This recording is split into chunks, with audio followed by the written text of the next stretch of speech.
Donc je suis très heureux de participer à cette discussion. Je vérifiais juste avant de commencer que je ne suis pas le seul à avoir eu l'idée qu'il y avait une coïncidence remarquable avec le forum organisé à Évry sur des questions d'éthique. Donc je ne vais pas développer là-dessus, si ce n'est que j'étais frappé par le titre d'aujourd'hui, c'est-à-dire plutôt en rire de tout. Et en fait j'avais l'impression que l'ambiance générale autour de la question des Roms, ou de la question Rome, c'est qu'on n'a pas très envie de rire. Il me semble qu'actuellement, beaucoup des gens qui sont engagés n'ont pas tellement l'âme à s'amuser. Alors je ne vais pas malheureusement proposer de distraction, mais il me semble qu'un des enjeux importants, c'est d'essayer de trouver des manières de ne pas se désespérer complètement. Lorsque on est engagé sur un certain nombre de combats, en ce moment, dans l'ensemble, on subit pas mal de revers. Donc il me semble que ce à quoi j'aspire pour ma part, c'est d'essayer de réfléchir à des manières de travailler qui ne me condamnent pas à me décourager et donc à arrêter de travailler. Alors, en particulier, la seule solution que j'ai trouvée pour ce qui me concerne, c'était d'essayer de faire mon métier. Et faire mon métier, ça veut dire essayer de trouver des outils d'analyse. Parce qu'au fond, l'indignation que je peux ressentir, je crois qu'elle est partagée par un certain nombre de gens, et je présume qu'elle l'est par les gens qui sont ici. Et donc, mon apport spécifique dans ce domaine, il n'est pas très grand, d'autant plus que beaucoup de personnes qui sont ici, probablement, ont une proximité plus grande avec le terrain que moi. Et donc, il me semble que cette indignation, elle est aussi incarnée par une expérience quotidienne qui n'est pas forcément la mienne, puisque voilà, je fais d'autres choses, mais je ne suis pas forcément tous les jours sur le terrain comme un certain nombre d'entre vous. Donc, la question, c'est d'essayer de faire mon travail, c'est-à-dire de forger quelques petits outils pour comprendre. Ce n'est pas la seule chose à faire, mais c'est la seule chose que je sache faire à proprement parler. Alors la première remarque, c'est autour de la question de la continuité.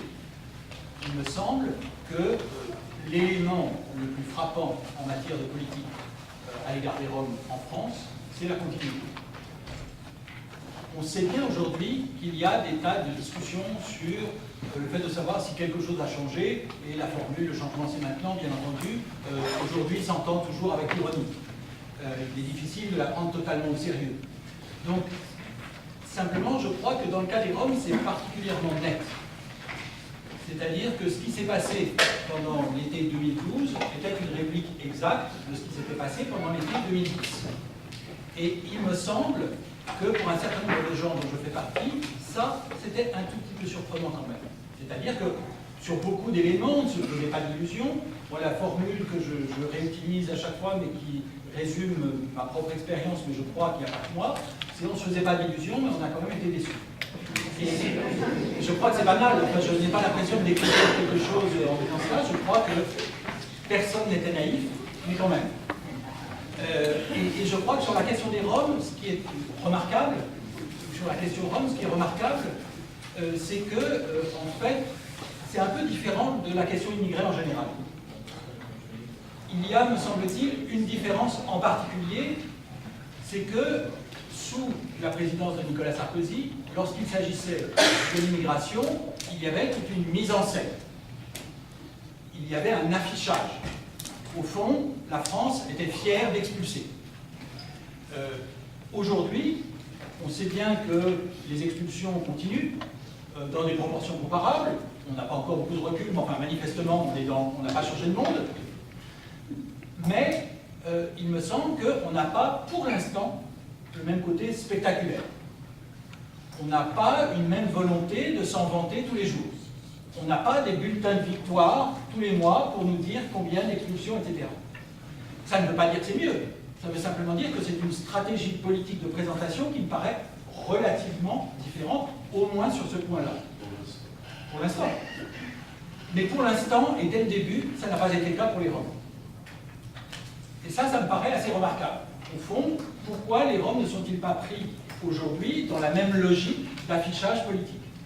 Pourquoi n'a-t-on pas envie d'afficher de la même manière la répression à l'égard des sans-papiers, que des Roms? Ça, c'est le premier élément. Le deuxième élément, j'entendais brièvement, puisque je suis arrivé tard, mais je suis sûr qu'il a été évoqué, c'est aussi l'indifférence. c'est un élément tout à fait remarquable. Il faut se souvenir du scandale en 2010, au moment où la France était critiquée par l'Europe. Aujourd'hui, ce qui est frappant, c'est qu'on n'est plus dans le même monde, on fait la même chose, mais bon, on ne va quand même pas passer sa vie à protester. Et ça, c'est vrai pour un certain nombre d'entre nous, c'est-à-dire qu'il y a une certaine mesure, mais c'est vrai aussi des institutions elles-mêmes.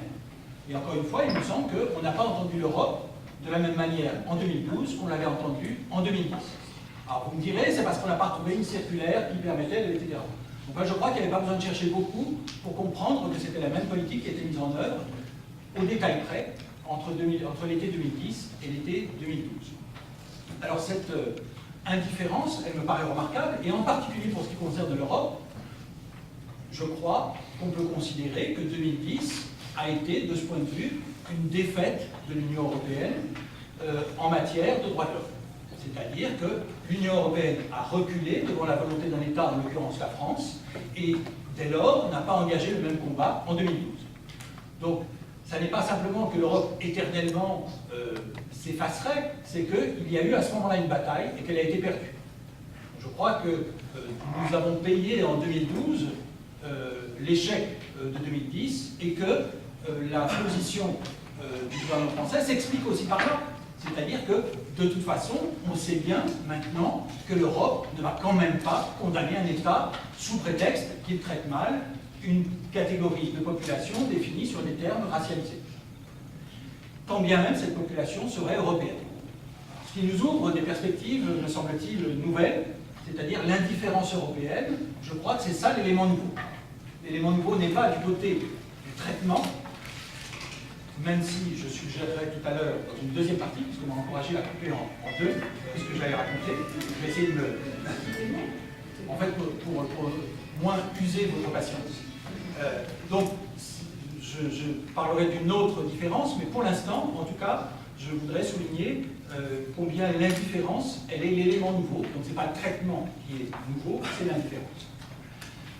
La troisième question sur laquelle je voudrais donner un élément, c'est quand on compare 2010 à 2012, il me semble qu'on voit que les mêmes causes produisent les mêmes effets.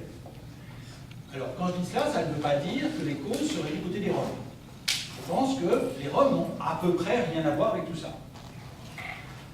Et en particulier, je crois qu'il y a quelque chose de tout à fait remarquable, c'est les chiffres, qui sans doute ont déjà été évoqués plus tôt dans l'après-midi, mais pour ma part, en réfléchissant sur la constitution de l'immigration en problème, et en particulier des sans-papiers, pour utiliser ce terme, je me suis toujours étonné du fait qu'on arrive à entretenir pendant 30 ans un problème sur une population si petite.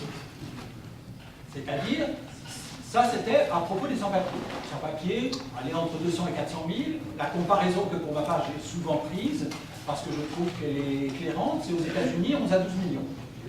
Alors, la population est 5 fois plus grande, mais même si vous multipliez, allez, le maximum 400 000 par 5, vous avez 2 millions pour avoir à peu près l'équivalent de population. Donc, c'est un rapport de 1 à 6, même une fois rendu compte de la différence de population. Croyez-moi sur parole et à la louche. En tout cas, c'est juste l'idée générale qui compte, et je ne prétends pas faire une démonstration forte avec ça. Ce que je veux dire, c'est que depuis 30 ans, en France, on nous dit on a un problème, c'est les sans-papiers. Alors qu'aux États-Unis, proportionnellement, il y a 5 ou 6 ou 7 fois plus de sans-papiers, c'est de temps en temps un enjeu, c'est localement un enjeu, c'est un enjeu pour certains, mais ça n'est pas un enjeu reconnu par tout le monde comme un enjeu majeur qui doit structurer la société. Ça n'est pas pour dire que les États-Unis c'est mieux, évidemment, et y compris dans le traitement des immigrés et en particulier des sans-papiers. Donc c'est pas du tout ça que je veux dire, mais ce qui m'intéresse, c'est comment on arrive à constituer un problème politique comme une évidence. Alors ça, c'était vrai des sans-papiers, mais c'est encore plus vrai, bien sûr, des Roms, puisqu'on nous dit 15 000, 20 000. 15 000, 20 000 pour une population de 65 millions d'habitants, il y a de bonnes raisons de penser que, sauf s'ils ont une puissance extraordinaire, ça n'est pas la préoccupation majeure des gens. En gros, même si on concédait que les Roms sont un problème, ça ne pourrait pas être un très gros problème. Donc, la question pour moi n'est même pas de dire c'est pas un problème, puisque finalement ils sont sympas, etc. C'est, admettons tout ce qu'on voudra, toutes les pires ignominies qu'on peut entendre sur les Roms, quand même. Il n'y a pas de quoi occuper le débat public comme on l'a fait pendant l'été 2012 et comme on l'avait fait pendant l'été 2012. Du coup, à quoi ça sert? Puisque ça n'est pas par rapport à la réalité des Roms, qui ne sont pas très nombreux, c'est par rapport à autre chose. En 2012, pour ma part, j'étais très frappé du fait qu'au mois d'août, on s'est trouvé à parler de ça, et non pas du traité de stabilité. La décision du Conseil constitutionnel, c'était le 9 août, qui évitait la question référendaire, qui évitait, etc. Donc, au fond, vérifier un élément qui est très intéressant, c'est la comparaison avec 2005. En 2005, on a passé 6 mois à discuter du traité constitutionnel européen. Quelle leçon Nicolas Sarkozy en a-t-il tiré? C'est que dès qu'il est revenu au pouvoir dans les semaines qui ont suivi le référendum en France, eh bien, président à l'époque de l'UMP et se dirigeant vers la campagne présidentielle, il a constitué la catégorie d'immigration subie. Et l'immigration subie, elle avait l'avantage considérable, si le but recherché était d'entretenir un problème qui est censé être le problème de l'immigration. Donc, la catégorie d'immigration subie, elle avait l'avantage considérable de dire il n'y a pas que les sans-papiers, il y a tous les autres. Tous les autres qu'on n'a pas fait venir délibérément. Autrement dit, les familles, autrement dit, les étudiants, autrement dit, etc. etc. Vous vous rappelez tous ces chiffres qu'on nous donnait sur le fait qu'il y en a 200 000 qui arrivent tous les ans, la ville de Rennes tous les ans qui arrive en France. Ça voulait dire qu'on avait complètement changé de problème, puisqu'on n'était plus en train de parler d'une population de 200 000 au total, on nous disait 200 000 par an. Donc, on avait un gros problème. Donc, la réponse de Nicolas Sarkozy au vote non au traité constitutionnel européen, c'est nous avons un gros problème, c'est pour ça que les gens ne sont pas contents, c'est pour ça qu'ils ont voté non, et c'est l'immigration. Alors, beaucoup ici savent qu'il y avait d'autres manières d'interpréter le vote non au traité constitutionnel européen. Simplement, la politique, c'est à la fois d'imposer les problèmes, mais aussi d'imposer les réponses.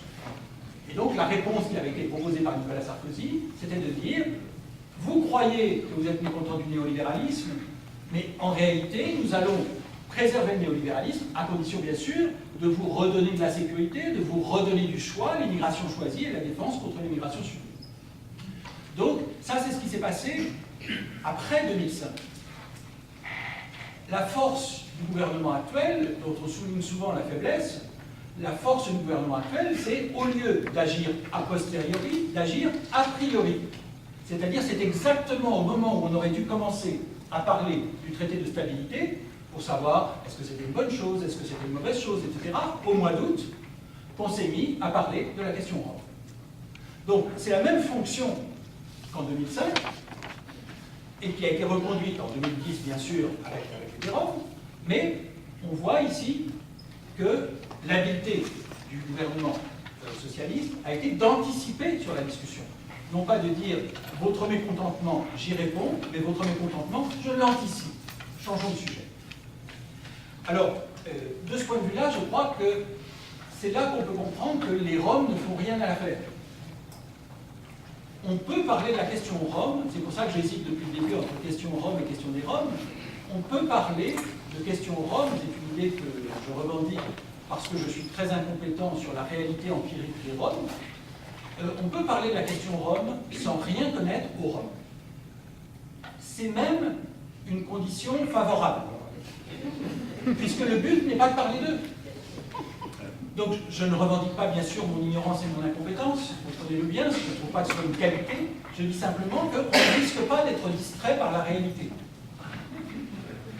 Et je crois que ça, politiquement, c'est très important. Donc, le fait qu'il n'y en ait pas beaucoup est un avantage. Parce que s'il n'y en a pas beaucoup, en fait, ce qui reste, c'est ce qu'on croit savoir sur les Roms. La plupart des gens ne savent pas exactement de qui on parle, on le voit constamment. Et donc, il me semble qu'il y a une efficacité qui est directement liée au fait qu'on parle d'une poignée de gens. Donc, ça n'est pas un obstacle, c'est au contraire un avantage pour constituer les Roms en problème. Le fait que la plupart d'entre nous, en France, ne voyons pas les Roms la plupart du temps, eh bien, ça nous permet d'en parler à notre aise. Alors, la dernière remarque que je voudrais faire pour respecter les 15 minutes, et après, promis, il y aura une deuxième partie, si on donne la parole. La dernière remarque que je voulais faire, c'est que on pourrait penser que la raison de la politique qui est menée aujourd'hui, c'est la démagogie. Et c'est ce qu'on nous suggère tout le temps. On nous dit tout le temps, comme on l'a fait pour l'immigration, il faut quand même écouter les vrais gens. C'est facile pour vous, les bobos, et donc les bobos, comme vous le savez, sont tous les gens qui ont fait des études. Donc si, puisque au fond, il y a deux grandes catégories, il y a le capital économique et le capital culturel, donc l'anti-élitisme de droite est un anti-élitisme qui est contre le capital culturel. Il n'est pas contre le capital économique, vous l'aurez remarqué. Donc, en fait, aujourd'hui, dire que les vraies élites, c'est ceux qui ont fait des études, est une manière de dire que le vrai problème, ce n'est pas le capital économique. Donc, qu'est-ce qui, me semble-t-il, est remarquable dans cette affaire? C'est que l'explication par la démagogie, on est près des vrais gens, on écoute les riverains. Le mot riverain est apparu dans le vocabulaire politique en France, en particulier autour de 2001, autour de la prostitution, et ça a joué un rôle dans les élections municipales de l'époque. Les riverains, c'est ceux qui sont juste à côté, c'est-à-dire, au fond, c'est la même chose que quand les politiques vous disent qu'ils sont près du terrain. Ils sont près du terrain, ça veut dire près des vrais gens, etc. Autrement dit, si vous leur objectez un principe, ça veut dire que vous êtes loin. Donc même si, pour des raisons de mode de vie, on pourrait penser que certains d'entre nous sont plus proches de ces réalités que ceux qui en parlent politiquement, eh bien, peu importe, le simple fait qu'on puisse revendiquer des principes est le signe qu'on est loin de la réalité. Donc, est-ce qu'on peut parler de démagogie? C'est-à-dire, est-ce qu'il suffit d'invoquer le peuple? Est-ce qu'il suffit d'invoquer les riverains? Est-ce qu'il suffit d'invoquer les vrais gens pour faire de la démagogie? C'est un enjeu important parce que la question du populisme, comme vous le savez, elle est constamment présente dans le débat politique. Alors, pour ma part, je dirais que c'est effectivement une posture populiste, mais qui n'a rien à voir avec le peuple. De même que la question Rome n'a rien à voir avec les Roms. Le populisme, c'est de parler au nom du peuple. Mais bien entendu, ça n'a aucun rapport avec les classes populaires. C'est simplement une revendication. Il ne suffit pas de dire je parle au nom du peuple pour avoir été mandaté pour le peuple, comme vous le savez. Donc, qu'est-ce que ça veut dire l'accusation de démagogie? L'accusation de démagogie, elle me paraît trompeuse. Parce qu'elle sous-entend qu'on donne aux gens ce qu'ils veulent. Si on accuse aujourd'hui le gouvernement socialiste d'être démagogique en menant la politique qu'il mène à l'égard des Roms, et hier le gouvernement sous la présidence de Nicolas Sarkozy, eh bien ça veut dire qu'au fond ils ont raison. Ça veut dire qu'en démocratie, après tout, écouter le peuple, c'est pas si mal. Donc il me paraît très important de ne pas se laisser tromper par ce terme de démagogie. Ça n'est pas démagogique, la preuve, si tout le personnel politique et tout le personnel médiatique passe son temps à regarder les sondages. Or, que disent les sondages? C'est que, quand vous regardez pendant tout le mandat de Nicolas Sarkozy, aucune des campagnes qu'il a menées, que ce soit vis-à-vis des Roms pendant l'été 2010, ou que ce soit vis-à-vis de l'islam, ou que ce soit vis-à-vis de l'immigration, aucune de l'identité nationale, ce qui revient au même, aucune de ces campagnes ne l'a fait monter dans les sondages. Jamais. Si aujourd'hui, s'en prendre aux Roms faisait monter François Hollande dans les sondages, ça se saurait. Et je ne parle même pas aujourd'hui avec l'affaire Cahuzac, je veux dire, prenez l'été dernier, regardez les sondages. Donc, comme vous le savez, les politiques et les journalistes, ils savent ça. C'est quand même leur activité principale. Donc, qu'est-ce que ça veut dire? Ça veut dire que ça n'est pas démagogique. Alors, est-ce qu'on pourrait en tirer la conclusion que c'est désintéressé? Je ne crois pas. C'est-à-dire, je ne suis pas en train de suggérer que c'est vraiment par conviction idéologique, et même si ça doit leur coûter dans les urnes, que les politiques mènent la même politique, etc. Simplement, je crois qu'il y a un rapport avec ce que je disais avant, ça fait qu'on parle d'une chose et pas d'une autre. Donc, il me semble que la rationalité des choses, elle est à comprendre ni dans la réalité objective des populations roms, ni dans la réalité objective qui serait celle de l'électoralisme démagogique des uns ou des autres. Elle est simplement organisée par les règles du débat politique. C'est que, après tout, quand on parle de ça, on ne parle pas d'autre chose. Autrement dit, je suis curieux de savoir de quoi on va parler dans les temps qui viennent. Ce sera peut-être des Roms, mais on a de bons espoirs pour l'islam. Je crois que, franchement, il y a un boulevard qui s'ouvre. Voilà. Mais il ne faut pas tout mélanger parce qu'on veut se garder une poire pour la soirée. Si je voulais prendre la parole, c'est pas pour parler d'humanisme ou de choses comme ça. Parce qu'on en parle tous, dès qu'on a connu une expulsion, on est marqué, on est désespéré, on ne sait pas quoi faire et on perd ses armes. Mais c'est plutôt du côté des droits. Parce que lorsqu'on a vu, par exemple, Harry sur Rangis, qu'on a expulsé ces gens, on s'est aperçu qu'ils venaient déjà d'un commissariat. Ils avaient été expulsés 6 mois avant, 4 ou 5 mois avant. Et lorsque ces gens sont partis à Évry. Évry, ils ont été expulsés pour retourner à Ris. Alors on les expulse, on les éparpille, comme ça on n'en parle plus. Et c'est les associations qui doivent s'en occuper. Et il y a une chose qui est extraordinaire, c'est qu'au moment du commissariat, on s'était retrouvés, les associations qui étaient là, se sont retrouvées devant la mairie. Et on s'est aperçu, après quelques coups de téléphone, le Conseil général a mis un quart pour les amener à la maison de solidarité pour essayer de les reloger dans des hôtels. Et on sait que ce n'est pas toujours la meilleure solution, mais c'était au moins un quart pour les emmener. Aujourd'hui, on a vu ça à Vigneux, on a vu ça à Ris, on a vu ça avant voilà, on a vu ça maintes fois. On les expulse, il n'y a pas de voiture. Après tout, c'est des associations qui vont les driver sur où ils veulent. Après tout, on peut les emmener où vous voulez. On nous a même proposé vous avez qu'à les emmener chez vous. Vous voyez, donc c'est très simple. Ils sont tranquilles, ils se lavent les mains. Où c'est choquant, c'est que par exemple à Vigneux, Serge, l'association, avait une liste de gens qui devaient être expulsés. Les CRS arrivent au petit matin. Serge monte la liste. Ah non, là il y a la liste effectivement, mais on expulse tout le monde. C'est un peu comme si on expulsait quelqu'un dans un immeuble et qu'on expulsait les voisins qui étaient complices, vous voyez, sans droit, comme ça. Parce qu'ils sont là, alors on les expulse. Et on les expulse, pas de voiture, pas de suite, rien. C'est les voitures qui les amènent à la maison de solidarité pour essayer de retrouver un logement, pour à peine une semaine. On les dissémine partout, on essaye de séparer les hommes des femmes. Où est le droit là? J'irai encore plus loin, c'est qu'au niveau du droit, on s'est aperçu, par exemple, à Évry, que lorsqu'ils ont été expulsés, il y a eu un cordon de CRS extraordinaire, ça a été fait du main de maître. On s'est retrouvé dans une mairie, à plusieurs. Le maire a refusé au début de nous recevoir, puis après, sans nous recevoir, c'est un secrétaire de mairie qui nous a reçus, qui n'avait aucun pouvoir, puisqu'il n'était que secrétaire. Donc on nous reçoit pour nous dire que ce n'était pas de leur faute, qu'ils étaient navrés devant la situation, que ça s'arrête là, mais il n'y a pas de cas pour les amener nulle part, il n'y a rien pour essayer de les reloger.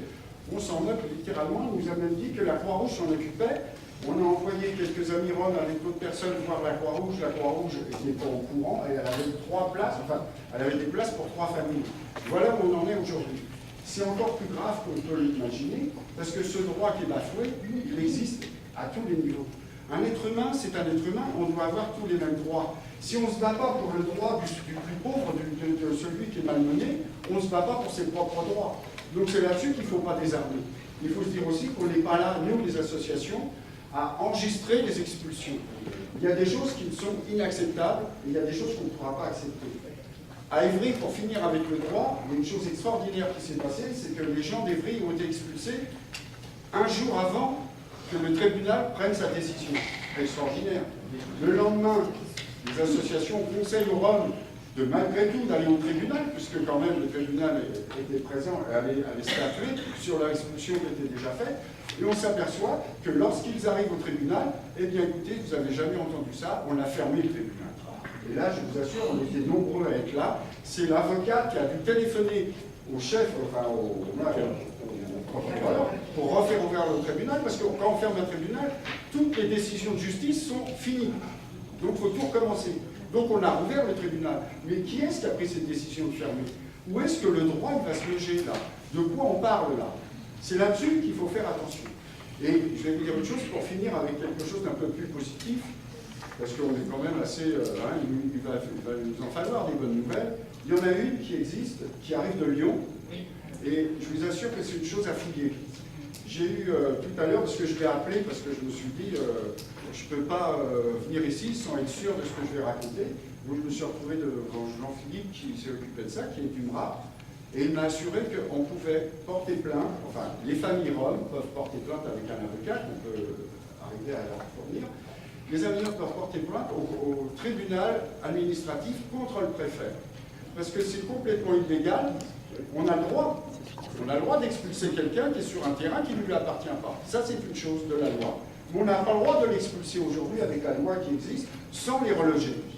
Et aujourd'hui, à Lyon, le tribunal a décidé, avec une astreinte de 70 € par famille et par jour, a décidé et a demandé au préfet de reloger les familles, il y a 6 familles de concernés, de reloger.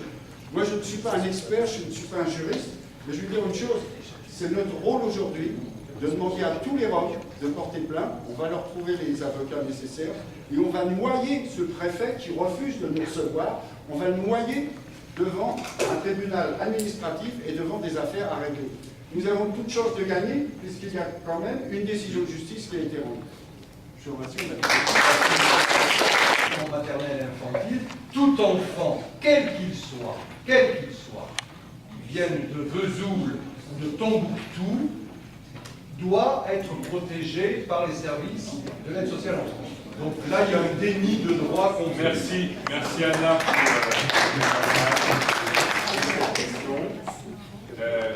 Je passe. Revenir au tout début, par rapport à notre réflexion sur avec le grand fantasme du Rome nomade, etc. Mais quand même, il faut quand même se souvenir que les Tziganes sont des nomades de l'Europe, qu'il y en a beaucoup qui étaient, par exemple, pour les Français en France, qui ont été considérés comme des Tziganes, mais qui à la base étaient des itinérants, c'est-à-dire des gens qui ne travaillaient pas dans un lieu fixe. Par la suite, il y a eu tout un tas de lois, on a fait des gens du voyage à l'heure actuelle, on peut voir les forains, par exemple, comme ça. Mais ce que je voudrais dire, c'est que pour cette représentation-là, on peut faire un parallèle avec le vagabond actuel, le clochard actuel, celui qui n'a pas de travail fixe, etc. Et parallèlement à ça, paradoxalement à ça, ce que vous disiez, on force à bouger, c'est-à-dire que le non-sédentaire, le nomade d'origine, est tout d'un coup devenu nomade forcé, et tout comme le travailleur, eh bien, il devient un travailleur flexible. C'est-à-dire que d'un ou l'autre, il peut partir de là où il est. Un point, c'est tout, et ça, c'est la loi, c'est pas son choix. Maintenant, dès qu'il y a un choix des personnes à vivre différemment en Europe, que ce grand consensus capitaliste qui est de se lever le matin pour aller travailler, de telle heure à telle année à telle année, c'est l'enfance, après l'adulte, après c'est évidemment la retraite. Si on ne suit pas cette route, on est foutu. Donc les Tziganes, en fait, pour moi, il représente vraiment tous les vices. Parce qu'il est étranger, il est malheureusement dans l'imaginaire, il est migrant, et donc il n'est pas nomade. Et d'ailleurs, il y a eu des discours qui ont été faits lors de la loi Besson, parce que tous les terrains, ça aussi, on se souvient tous quand même de cette polémique qui avait été faite. Lors de ces discours, pour défendre, pour être contre justement ces terrains d'accueil, beaucoup mettaient en avant qu'il fallait sédentariser une bonne fois pour toutes ce peuple-là. Bon, ça c'est une chose dont je voudrais faire un rapport, c'est vraiment le pauvre. Est-ce que je peux vous demander de rapide? Voilà, c'est tout ça. Et c'était quand même pour noter ça. Merci. D'égalité, accessoirement, de plein de choses, qui à la question qu'Olivier posait tout à l'heure sur rassembler tous ceux qui devraient être dans la même instance, dans le même lieu pour faire des choses ensemble, j'y travaille, mais pour l'instant je me démultiplie plus que je réussis à rassembler tout le monde dans le même espace. Je le dis, je pense que c'est une douce utopie, j'y travaille, j'y réfléchis, j'y pense, je le rêve, mais pour l'instant, même entre nous, si je prends les questions d'immigration, on n'arrive pas à travailler à ensemble. Donc élargir, pour l'instant, je crois que le terrain n'est pas prêt. Ce qui ne veut pas dire qu'il ne faut pas qu'on continue à travailler sur des éléments de convergence. C'est juste une interrogation.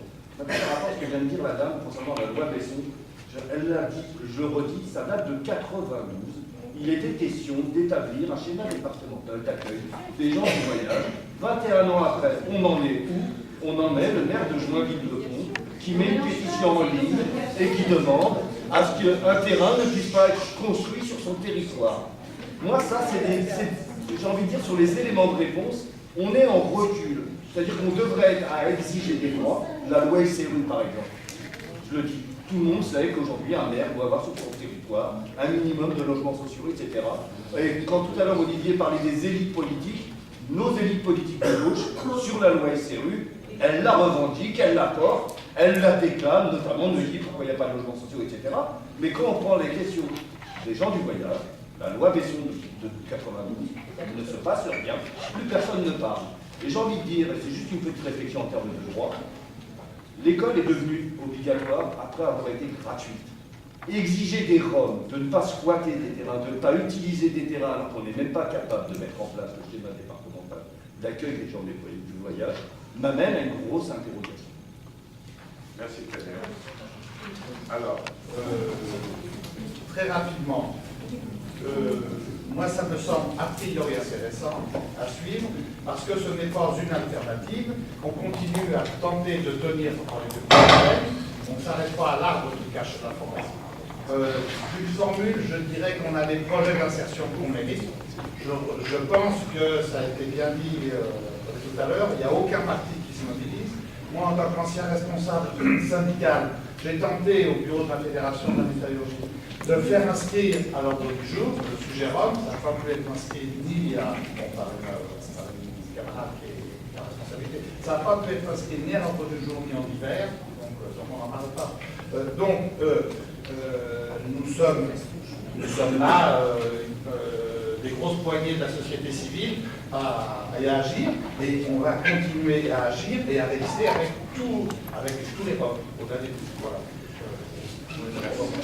Merci Alain. En gros, l'idée, c'est pour faire diversion qu'on mène cette politique anti-Rome. Et je suis pas sûr, enfin, peut-être c'est pas ça que je voulais dire, mais je pense pas que ce soit seulement pour faire diversion, au sens où nous suggérer un autre sujet de discussion que, par exemple, le traité de 2005 ou je ne sais, l'ANI ou le prochain traité qu'il faudrait combattre. Mais je pense aussi qu'on a... C'est un moyen authentique, me semble-t-il, de travailler à la division et à la résignation des Français, auquel le spectacle de la maltraitance de gens qui ne sont pas si nombreux et dont il serait quand même pas hors de portée de la 5e puissance économique de les accueillir autrement que ce qu'elle fait, est la meilleure démonstration d'abord qu'à la limite mon sort est tellement plus enviable que j'ai qu'à me la fermer, et puis c'est tellement confortable d'avoir quelqu'un qui puisse me servir un peu de défouloir plutôt que de m'occuper de mon sort pour le faire évoluer. Je ne pense pas que ce soit seulement un dérivatif, je pense que c'est authentiquement un moyen d'accomplir un projet de société qui n'ambitionne pas de rompre avec le capitalisme. Voilà, premièrement. Deuxièmement, alors je vais préciser que je suis un militant du Parti communiste depuis un certain temps, et donc, j'ai entendu déficit de présence des organisations politiques, je crois qu'il est dramatique, et je parle pour mon organisation, je ne comprends pas, je crois qu'il nous faut militer pour changer cela, mais quand à part la destination, et c'est pas rien, on vient faire subir à des enfants la même chose qu'à des enfants juifs en 1939, je ne comprends pas, même avec les poignées de militants qu'on est capable de mobiliser, que ce ne soit pas un mot d'ordre que d'être présent. Franchement. Et je pense que ce n'est pas à la hauteur de ces organisations et de la mienne que de permettre à des centaines d'adhérents du Parti communiste dans ce département et dans les autres de vivre tranquillement alors qu'à 2 pas de chez eux, on vient chercher des mômes comme on venait chercher les enfants juifs. Premièrement, et il faut que ça change, et je tiens à le dire de cette tribune. Deuxièmement, et c'est un peu d'ailleurs lié, moi je suis un communiste qui, il y a peut-être 15 jours encore, était, je le dis comme ça, je ne sais pas si je ne peux pas retomber là-dedans, gangréné par l'idée, et je crains que beaucoup de gens très progressistes ne le soient, par l'idée qu'on ne peut pas accueillir toute la misère du monde. Et je pense qu'il nous faut, si on veut, quand on est communiste par exemple, quand on est libertaire par exemple, quand on est syndicaliste de classe par exemple, il nous faut nous demander comment cette gangrène qui fait que même les forces les plus progressistes ne savent comment résister au racisme, il nous faut trouver la réponse. Car si on est si peu que ce soit gagné par ça, alors on ne peut que laisser les forces racistes, primo, et celles, plus nombreuses peut-être encore, qui utilisent le racisme à des fins de société, de projets de société, comme c'est le cas des socialistes au pouvoir en ce moment, ou de la droite, évidemment, il nous faut chercher quelle est l'antithèse de « on ne peut accueillir toute la misère du monde ».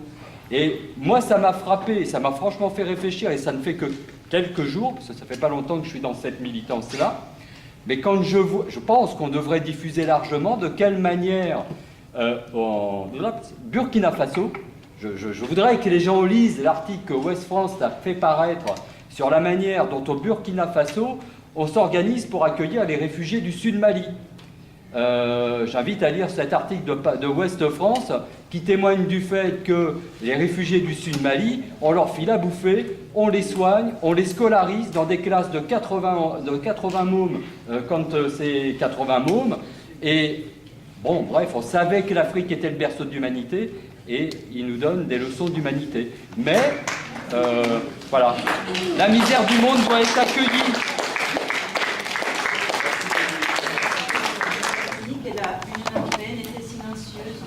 Je pense qu'au-delà du silence, elle est complice. Elle est complice dans l'action.